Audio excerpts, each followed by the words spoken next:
Day 2 ng ating spearfishing dito sa Kaloya Island mga kaspero.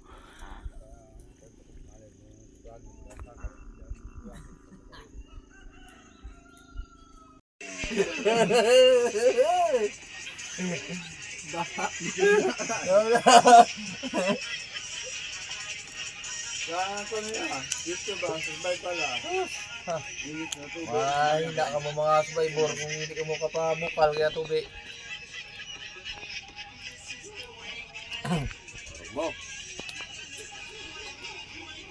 Then? Ayan mga daibang oras pa bago.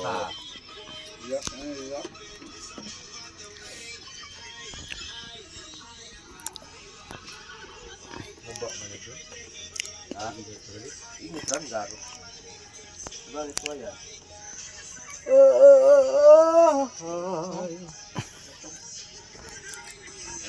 On the way na tayo mga kaspero sa spot. At nais ko lang pong batiin ang aming taga pangasiwa ng distrito, ang Camarlon Francisco at saka yung family niya, shout out po. At ang resident minister namin na si Kaudi Rodel Jaronka, ayan, shout out po. At sa anak niya na si Ergil Calib, ayan, shout out po.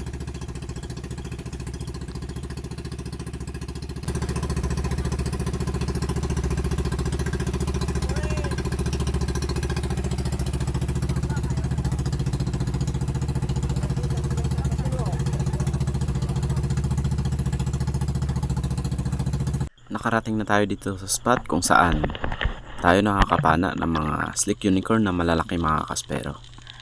At napakalinaw ng tubig sa pagkakataong ito. At nauna nga palang nag-dive sila Master RD at saka si Master Danny. At ayan, meron na silang buena mano na isang slick unicorn. Ang laki nito mga kaspero, yung buena mano ni Master Danny. At sumunod naman si Master RG, nakapana din ng isang malaking slick unicorn. Ayun oh, may pasayaw-sayaw pa yan. At syempre ako na rin, get up na tayo. At ito, pagbaba ko, sobrang linaw talaga ng tubig. At tanaw ko yung mga slick unicorn sa ilalim. Kaya warm up muna ako para magkaroon na rin tayo ng buena mano. Ang ganda nga pala ng panahon ngayon, hindi katulad nung unang sisid natin, medyo maalon. Pero ngayong araw, ayan, napapansin nyo flat na flat yung tubig at saka yung visibility napakaganda. At ito nga, pababa pa lang ako, meron akong napansin na mga slick unicorn sa unahan ko. At ayun, biglang nagsilapitan silang lahat papunta sa atin. Nga lang hindi agad tayo pumana. Talagang tiningnan lang natin muna sila kung ano yung behavior nila. Baka merong mas lumapit na malalaking isda mga kaspero. Ngunit sa pagkakataong ito, walang lumapit sa atin. Kaya back to the surface at magpahinga para sa next dive natin.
Pangalawang drop natin mga kaspero, ito, sinalubong tayo ng napakaraming slick unicorn.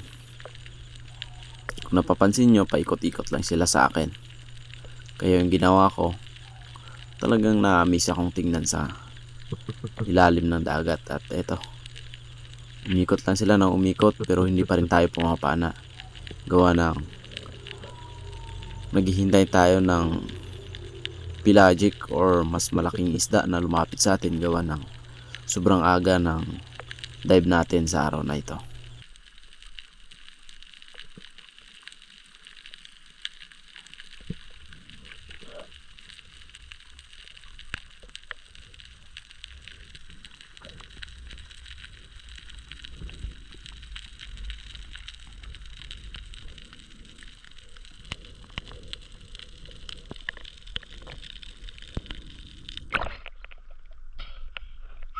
Kaya hindi tayo pumana ng mga slick unicorn dahil merong swerte mga kaspero.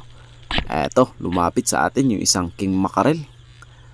Bali 2 piraso ito mga kaspero. Mas malaki yung isa, ngunit medyo mailap at lumayo sa atin. Kaya ito yung lumapit, kaya tinira ko na mga kaspero. Ayos na ang ating isda ngayong araw. Meron na tayong tanigi mga kaspero.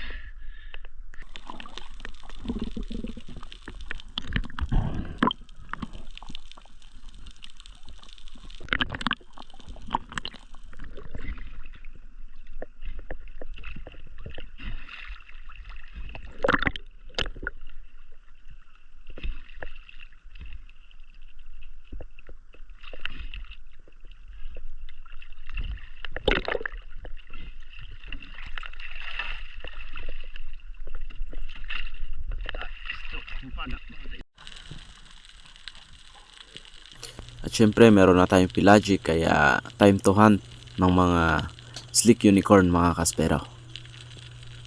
Ayan, pupukusan na natin yung pagpana ng mga slick unicorn. Gawa ng medyo mahina yung mga pelagic ngayong araw. Kaya eto, tirahin na natin. Bali ito na yung first slick unicorn natin mga kaspero. Sakpol. Shoutout nga pala kay Lunilon Fernandez ng Butuan City, and then kay Rodrigo Roseta Tumbaga, Hunter TV ng Quezon Province. Ayan. Kay Ruel Suway Bagyo ng Antipolo City, shoutout. Kay Rooney Alpas, kay Erwin Laven Maglayon ng Naik Cavite, and then kay Altea Manuel ng Davao del Norte.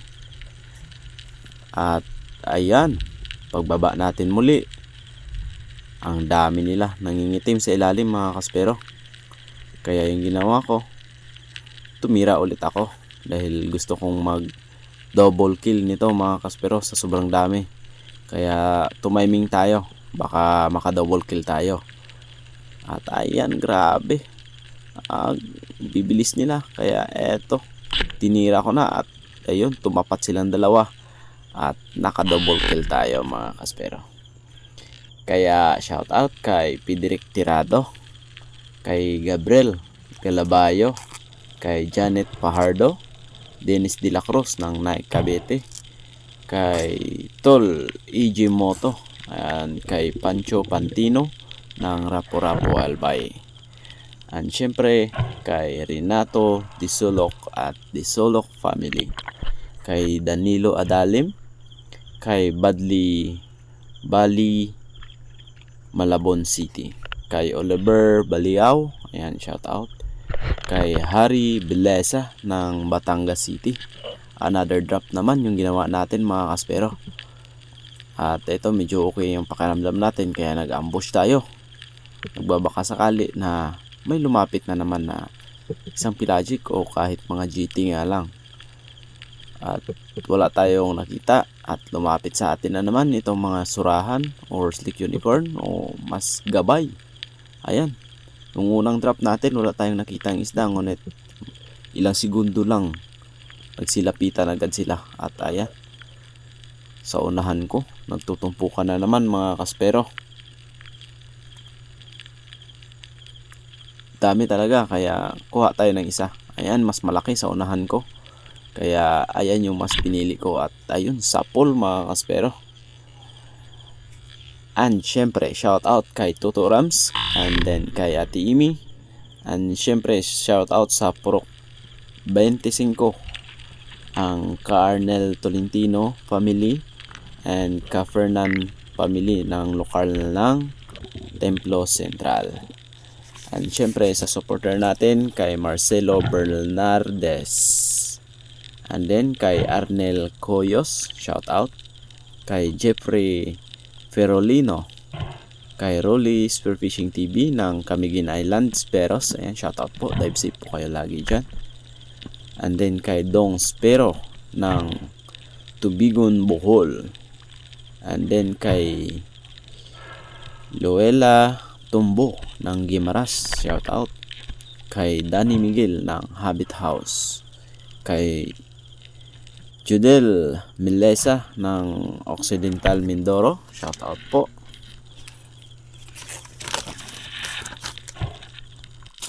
Dahil medyo maagos, gumawa ako ng buya at dito ako kumakapit mga kaspero, at tinutuhog ko lang yung isda ko para hindi na ako mahirapan.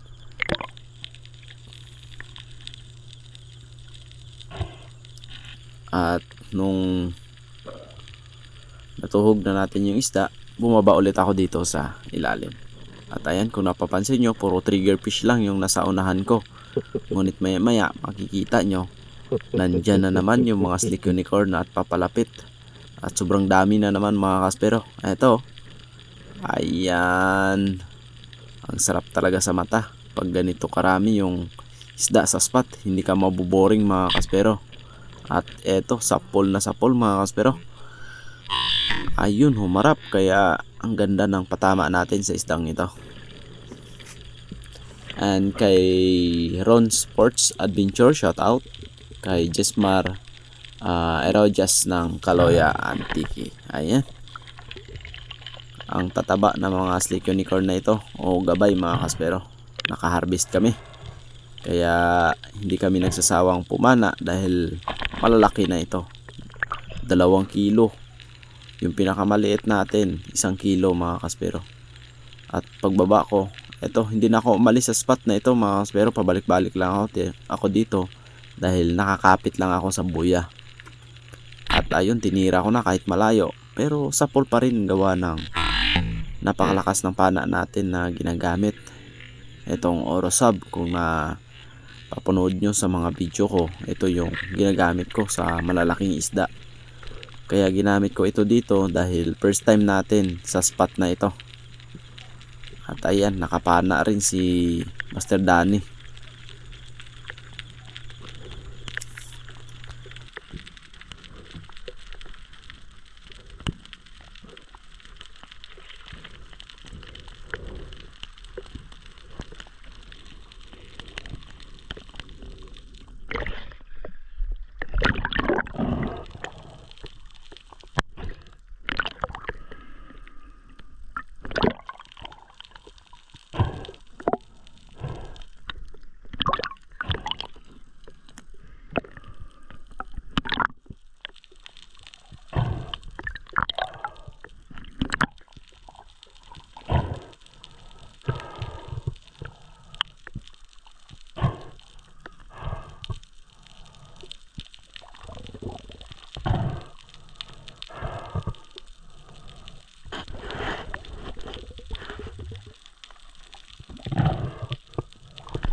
At ito nga, biglang tinawag tayo ni Master X dahil nakapana siya ng isang malaking king mac.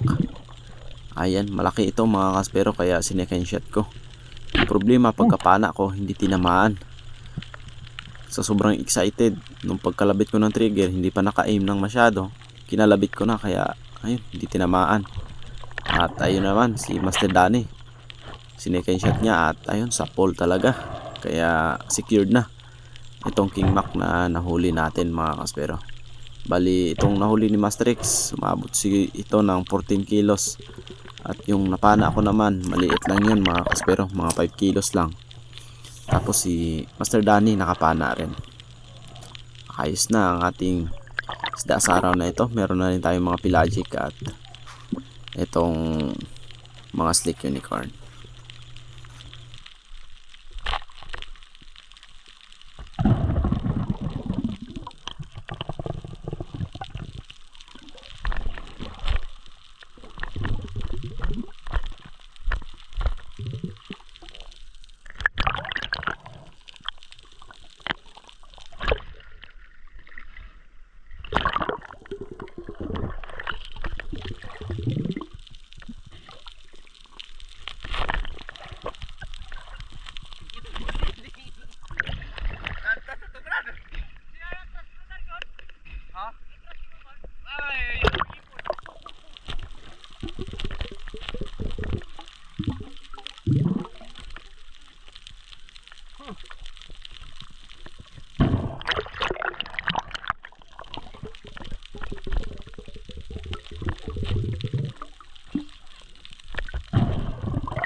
Lalo akong namangha sa spot na ito mga kaspero, dahil dito sa napakaraming isda sa harapan ko.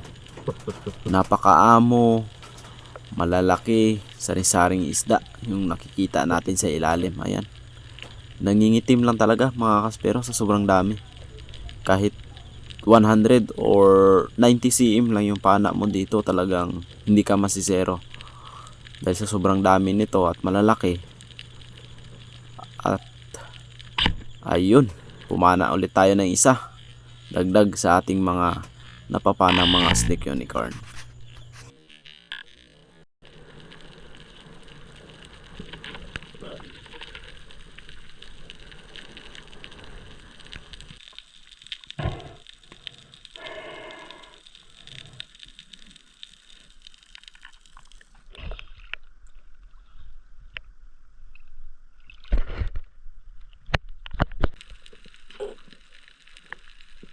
Another ambush na naman tayo dito.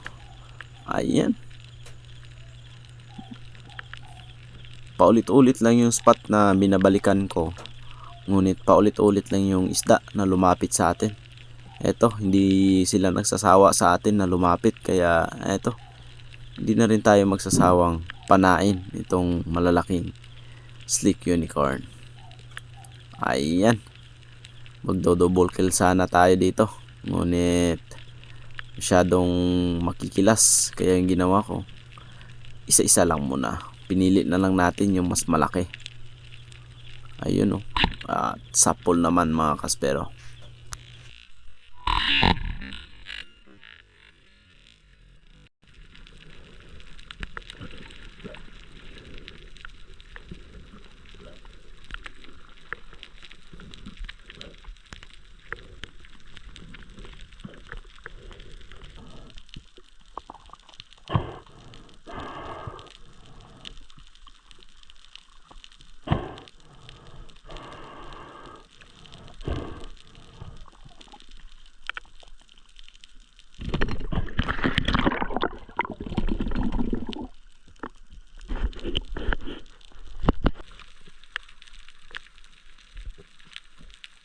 Sa time na to, pababa pa lang tayo, meron na kaagad tayong target na isang malaking slick unicorn.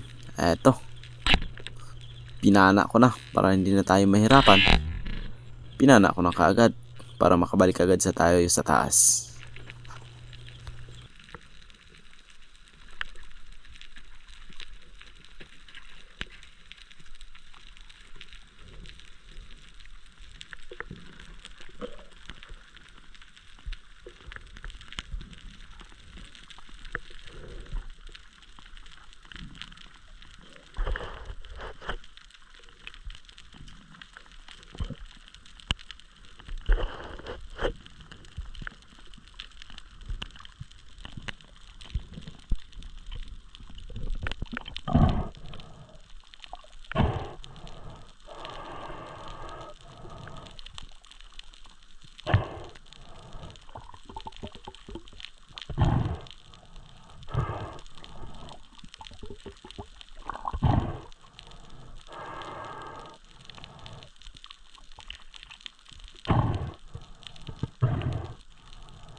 pagka secured nga ng ating Slick Unicorn, eto bumaba ulit tayo at ayan, pinili ulit natin yung mas malaki at sana ma-double kill, pero wala, hanggang isa lang talaga tayo ngayon, pero maya maya magdo-double kill tayo. Ayun yung malaki, kaya pipiliin natin yung mas malaki. Ayun, grabe, ang dami, sa daming nila mga kaspero, bihira ka lang makaka-double kill gawa ng medyo makukulit. Talagang maliliksi itong mga Slick Unicorn.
At sa time na ito mga kaspero, hindi ko nakinasa yung isang rubber gawa ng nakakapagod magkasa ng demultiplied, dahil yung kicker natin puro 16, kaya yung ginawa ko dalawa na lang yung nireload ko dahil malakas naman itong pana na ito. At tinry ko ang panain kahit medyo may distansya ng konti at sapol pa rin mga kaspero, malakas pa rin yung mga rubber natin, you know, pang sapol na sapol.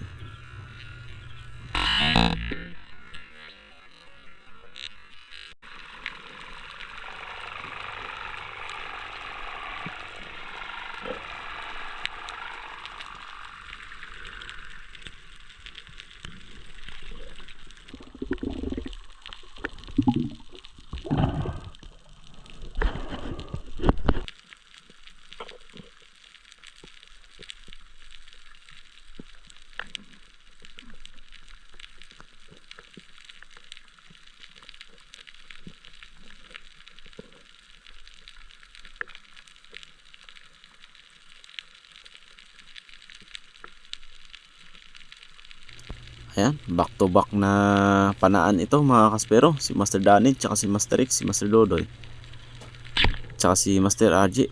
Grabe, panay-pana din ng mga Slick Unicorn. Gawa ng gusto naming mapuno yung styro para makauwi na rin kami mga kaspero. At sa time na nga ito, nakapag double kill na tayo. Ayan, dalawa yung huli natin mga kaspero. Kaya ayan, kinabit na natin dito at bumaba ulit tayo. Same spot pa rin kung saan tayo nakapana ng mga Slick Unicorn.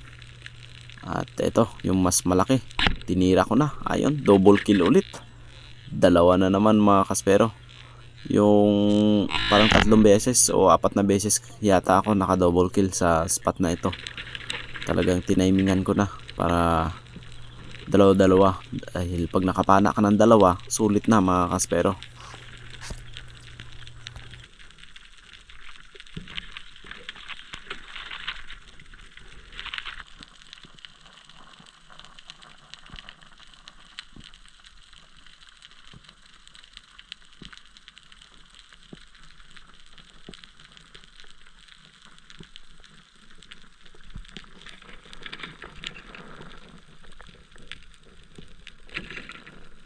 Dahil sumabit nga itong slick unicorn sa bato, inikot-ikot at medyo may agos pa, kaya ni-retrieve ko na. Dahil hindi biro yung spot na sinisida natin. Dahil 17 meters din ito to 19 meters, kaya medyo hingal. Gawa ng medyo maagos pa. Okay lang sana kung walang agos, basic lang to, pero may agos. Kaya pinagtiyagaan pa rin namin dahil gusto naming mapuno na yung styro namin at makauwi na rin kami mga kaspero.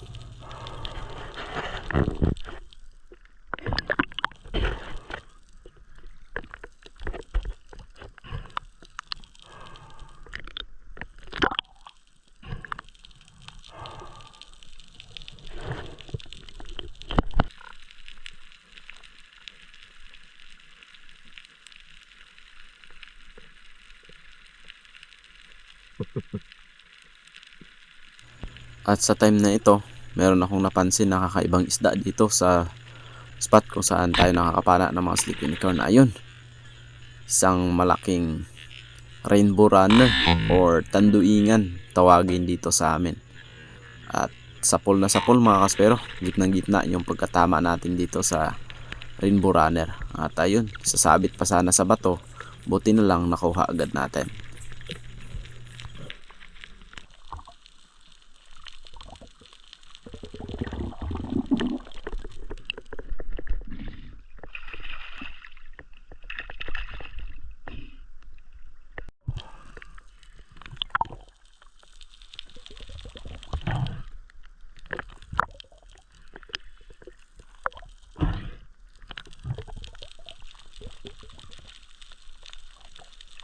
At ito na nga yung mga last fish of the day namin. Sabi namin tag-iisa na lang at uuwi na kami, gawa ng puno na yung malalaking styro namin. At ayan yung mga napana kong slick unicorn, nakarami rin ako. Pero yung iba nandun na sa bangka na hinila. Ayan, tag-iisa kami ni Master Danny tsaka si Master RG na pinana ng mga slick unicorn.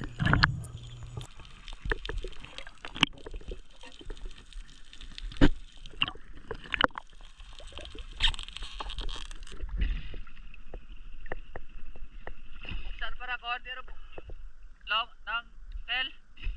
Buksan. Pero pag buksan ay nakahawa ang anong rahakin. Ha? Why ito nga pinandan ay skina to ay sala pagbalik ito.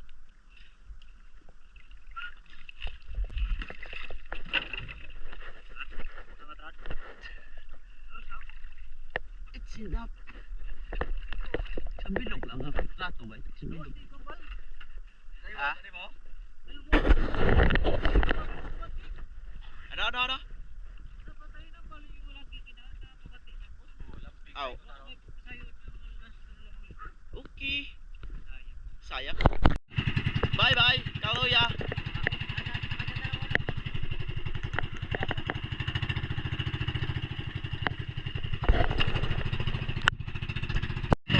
At pauwi na nga kami mga kaspero sa Boracay. Grabe, tingnan nyo yung lutang ng bangka ko. Halos kalahating dangkal na lang. Buti nga lang, kalmadong kalmado. Dahil yung karga ng bangka ko, 6 kami. 5 tao. Plus malaking styro, punong-puno mga kaspero ng isda. Meron pa kaming isda dyan sa ibaba na hindi na ilagay sa styro gawa ng punong-puno. At sa wakas, umabot kami ng 2 oras mahigit na biyahe at nakarating na kami dito sa isla ng Boracay. At ayan na sila Master Dodoy, padaong na rin. Loaded din sila mga kaspero. Ayan o, punong-puno din yung styro na dala nila. At ito lahat. Ito pa yung yelo, no?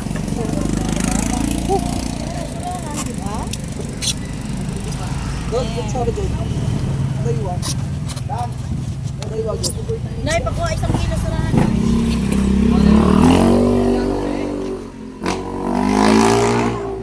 Yan. O, tanawan. Dahan, wala ka doon.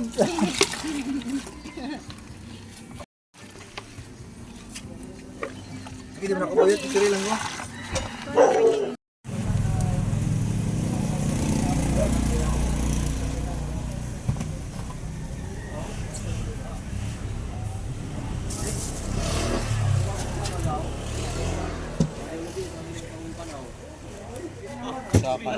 Borbat ko dan.